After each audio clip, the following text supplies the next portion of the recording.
Hey guys, it's Emily from Adventures in Absurdity. So we have decided we're going to start kind of a secondary segment / podcast called Candid Conversations with Chaos. If you've listened to, right now we only have 2 podcasts out, so if you listen to those, you'll see we have a tendency to go on rabbit trails. And we edit a lot of our rabbit trails out, but there's also some really good commentary and discussion in those rabbit trails. So these Candid Conversations with Chaos episodes will be those rabbit trails that came from other recordings. So I hope you enjoy. I don't know how this works. Oh, hi. I didn't Hi, see and you welcome there. Welcome. Oh, hi, I didn't see you there. Isn't that like an old opening? Like with those. I think Hey, so. I didn't see you there. I swear that Mr. Whitaker says something like that in one of them. Yeah, it's like, oh, hi, I didn't see you there. Just working on this new invention of mine. Yeah. Every time we get on here, let's see if this thing works. Yeah. And then we can all just scream. Well, looks like it needs a little more work. That's okay. But that's the exciting part. exciting part. Because you never know what you'll hear on Adventures in Absurdity. Da-da-da-da, da-da-da-da. Oh my god. Okay, well. Anyways. Beautiful. Hey, is the everyone. Oh, wait,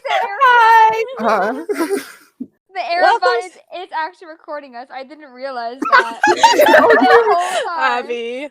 Haha, typical Abby. I was just thinking about all the actors who have had conversations with themselves. Steve Burns as Mitch and Rodney in Broken Window. That's one of the best. Mitch and Rodney had the same voice and Bart actor? and Tom are the same as well. So they've had several. Like, Oh, yeah. in Tom for Mayor, that was basically Walker Edmiston, like, voicing the whole episode.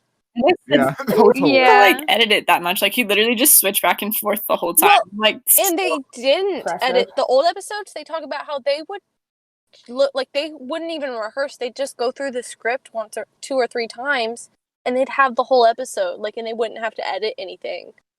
Like, I don't know if that's the case now, but like back then, like that's how you were trained as well. I think as an actor, voice wise.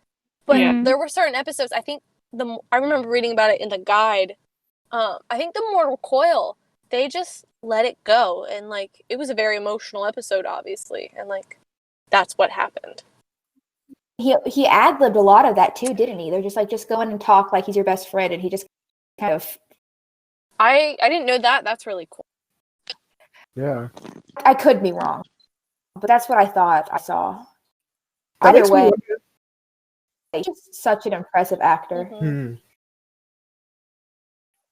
That makes me wonder how many of like the jokes and like gags and stuff in Odyssey were improvised. If like they're all just like live recording. Yeah, I think as it's gone on, they've definitely taken advantage of the newer technology available to them. Yeah, for sure. Definitely.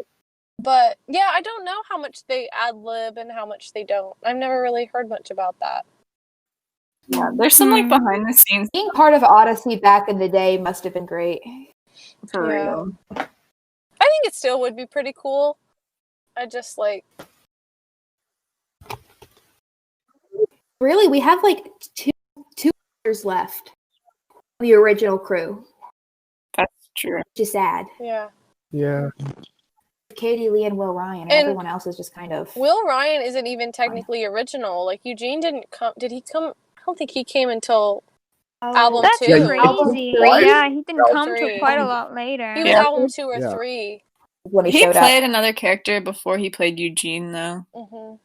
Did he? Oh, yeah, he was. It was like the Officer Harley or whatever. Yes. The guy that wrote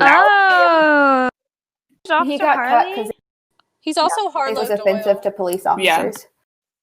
Yeah. Harlow Doyle, I think that was their replacement for Officer Harley, but yeah. They did make an album of Officer Harley episodes, and I think it just kind of has a disclaimer. He actually has some. I saw that, and I thought that was so weird. I just looked up on the wiki, and Will Ryan has voiced 165 characters. Yeah, on the I love that. It's Oh my god. and a lot of times it's just wow. like stuff from Guy, those Imagine Guy, I know that. BTV type episodes. Yeah. Like it says But BTV story. I was looking up Jess Harnell the other day, and He we know is a talented man. Oh my he god. has been in so much like, Yeah. and it's all typically it's not like super like for like roles, like it's more like different voices as extras in animated movies and stuff. But he's done, and I've heard him in kids shows because I have several younger siblings. So he was like in Sophia the First and what was the one? There was one where it was like these jungle animals and they were on wheels. Oh, and he was on Doc McStuffins. Like those are the Disney kids shows I know he was on.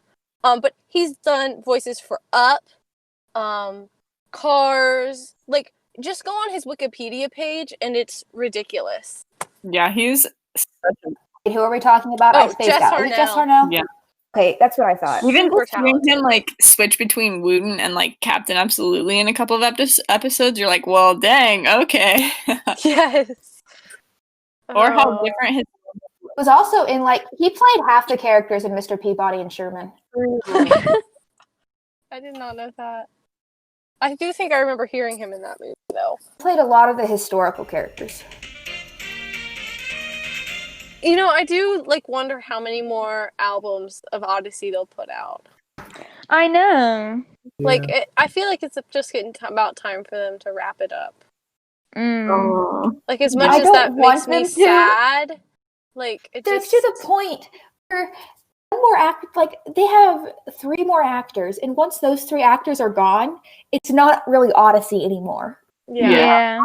Like, they're not gonna get a new Whit. They're on Whit number 3. There is no way. Wait, they're on 3? I thought they only had 2. So yeah. So Hal Smith, Paul Hurlinger, Herlinger, and now Andre Stoika. Yeah. Mm-hmm. Hal Smith and Paul Herlinger sound a lot alike.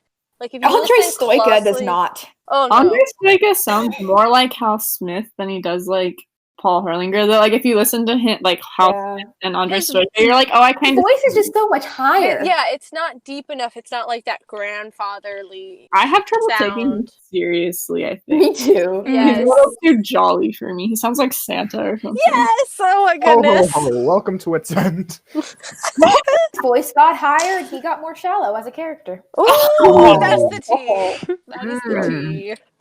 You. Well, it's also like I feel like Whit's the most central character in a way, but he's not. Definitely. But like they have replaced him. I feel like you can't replace Connie and Eugene at this point. Yeah.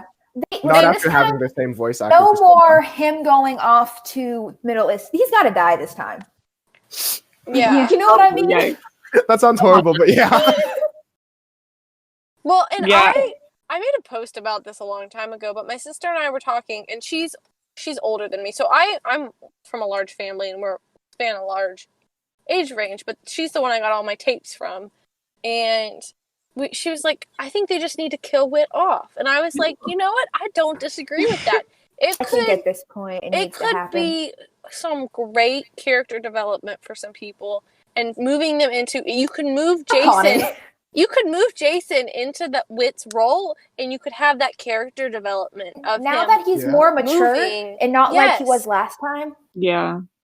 I also just don't see it working though, because like we don't have Jack, we don't have Tom, we don't have Bernard, unless they bring in some like older, which obviously our other characters are older now. Like, all characters are millennials right now. Yeah. Pretty much. So I don't know. But like the amount of spontaneous marriages we've had in Odyssey is ridiculous, especially since they're such advocates for like marriage and children and family and like all that sort of stuff. So you would think that they would want to make the characters only have like, healthy relationships. Like more healthy relationships, and try to push the idea of they need an actual wedding. So when like Eugene and Katrina eloped, when I found that out, I was like, I'm surprised they put that on the show, because you would think that they would, because a lot of families, especially Southern. But even Penny and Wooten, they're like, we're just doing our thing today. Yeah. I would say that annoyed me. The most healthy relationship, like that you would call the normal Christian relationship, almost was Connie and Mitch's. Exactly. And that didn't even work out. They were both like equally yoked when they got together. Like Eugene and Katrina's relationship, like, I think we can all agree we support it, especially now. But it was not super healthy for, like, albums and albums. Like, no. Yeah, it was. And, like, I mean, even with Connie and Mitch, you know, they had their own, like, issues. It still wasn't, like, the best relationship ever, but they at least tried to, they worked through their problems. Yeah, like, after the Novacom stuff, they did try really hard. Especially Mitch. Mitch really helped to balance Connie out because he was a lot more level-headed than she was about. I really don't like Odyssey's whole things out. Oh, we're gonna break up, and the other one's gonna get saved, and we're gonna get back together. Yeah, because one, that's unrealistic. It is very unrealistic. Two, that's just yeah. So that's why I don't like Jeff. I don't have anything against him necessarily. It's just the idea of him suddenly getting saved so they can get back together. It drives me crazy. Yeah, it's very unrealistic, and it sets up like weird, you know, expectations for kids. I mean, I understand where they're getting at. You know what I mean? Right. Yeah. It's kind of the idea of, oh, if I break up with my unsaved boyfriend, he's going to get saved and we're going to get back together. Yeah, no, exactly. Probably not. No, like, he also has a lot of work to do. The opposite. Yeah. Yeah. It's like it's like they completely ignore a lot of the needed character development just to make them suddenly become a Christian. So that way they can, you know, get together. And it's like, well, people actually in real life, that's a big struggle. Like, I've been told by so many people that, like, you know, nobody's going to really want me because I have these sort of morals. And that's a realistic thing for most of these kids. If they go into high school and they expect to be able to have all these good morals and this upheld, you know, religious view, and then try and get all these boys or girls, you know, girlfriends or whatever, most of the time it doesn't work out like that. It's very unrealistic. Yeah. And I think they're trying to, like, give a story of, like, why you shouldn't, you know, be in a relationship with somebody that's unequally yoked. And I appreciate that. But it seems like there's a lot of that and not enough of what a good, healthy Christian relationship would look like. And that's also another reason why, especially with two characters that are developed, like Connie and Jason, like, for them to get into, like, a good, healthy relationship, or even for Connie to do that, or Jason. But, like, Jason and Jillian are not gonna show that. They like, don't have a healthy relationship. They could not have a healthy relationship. No. Yeah. And Jillian can't be healthy for anyone. They purposefully, he acts so incredibly out of character whenever she is with him, that it makes me upset, because in the first episode, or I think it was the first episode, when she tries to convince, she goes outside and sets up her stuff in front of J&J's Antiques, all of her jewelry business, and Jason goes out and starts like yelling at them. I was like, Jason would never do that. That, you know, like, that's very out of character. Like, he gets really, really angry at her whenever she's around. And I mean, Jason, I think, obviously has some, like, you know, he has some, like, you know, frustrations about that. But some of the things that he said, I'm just like, I don't think Jason would have said this or said that. Like, he's definitely, especially in the episode when they have to pretend to be married, and Jason is like, you know, being all sassy about how he doesn't think she can do any of it, and how, you know, just be quiet, being all rude about it and stuff. And I was like, I think Jason's got a lot of respect for women. And if he didn't, I can see him acting like that towards Connie because they're friends, and that's like a jokey thing. You know, Connie, be quiet, you know, because she's always talking. Yeah. But like Jillian, he barely knows. Yeah. The way he acts towards her is not a crush at all. No. He's acting that way he's acting that way because he can't stand her. Yeah. Exactly. And then there's no reason. And if they get together, do you know how screwed up, like, you know, if a boy is doing that to a girl and she's gonna now think, oh, he likes me and we're gonna get married. And those are actually, like, huge red flags. Yeah, that is one of the things about. That's one of the major things that annoys me when it comes to, like, children's TV and, like, Disney shows and stuff, is because a lot of the time, like, the boy love interest will be a really terrible boyfriend, but they, you know, they keep him in there because the little girls like the idea of it. And then I always like the idea of, you know, Odyssey being different than that, because they at least showed a bit more respect for women. You know what I mean? So I don't think it would make any sense for Jason to... I mean, I don't even think Jillian's got a crush on Jason. She just said she thought he was fit. You know, she just said she thought he was hot. Like, that's different than having a crush on him. Oh, for sure. It's just very if that's the unhealthy only thing she's relationship. drawn to, she's like, oh, he's attractive. Let's date. Like, if that's all she's going off of. Exactly. Yeah, I know. it's like she should very much have like a disdain for Jason at this point. She really should. I mean, I've said multiple times, I think, responding to people's posts on Tumblr, that I really do believe that they have crafted Jillian to purposefully show how they think the modern, quote-unquote, lifestyle is wrong. So, you know, they've taken all these little things that they think millennials and Gen Zs and all of the younger generations are doing that are bad, and have sort of mushed them all together in one character, and to show how unlikable they are in many ways. But instead, oh, she has her hair dyed and she makes friends with all these weird people, and, she doesn't have a job. She lived out of her car for a while. Like, she's done all... Penny lived out of her car. Yeah. Penny was living out of her car for a totally different reason. Connie just a different reason. They show Jillian as she's not able to... She's not smart enough to do a lot of things. But then again, you see Connie and the others trying to, like, reform her to, be more like them. And it's like, Jillian, if she wasn't so... would be actually really nice, like a nice person.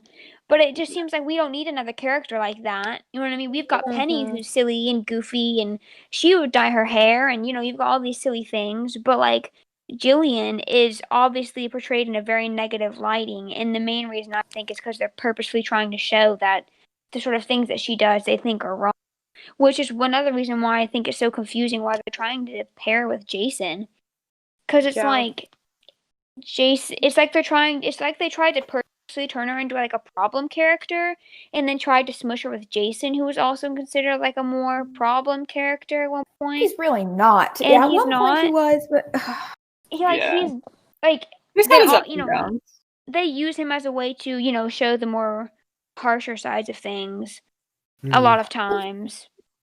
Jason is a character like that done right. Jillian is a character like that done wrong. Yeah. Exactly. What's funny is Penny and Jillian, they're not similar, but if you were to put them together, they're that roommate that Connie had that she couldn't stand in that one episode forever ago. Oh, yes! Oh my gosh, that drove me crazy. I'm like, why all of a sudden is she great with this? She's like, oh yeah, I'm going to hire a roommate just like the one person I said I could never live with. Yeah. Oh, goodness. Good rant, y'all. Yeah. Totally off topic, but that's okay. Where is my husband? Goodbye.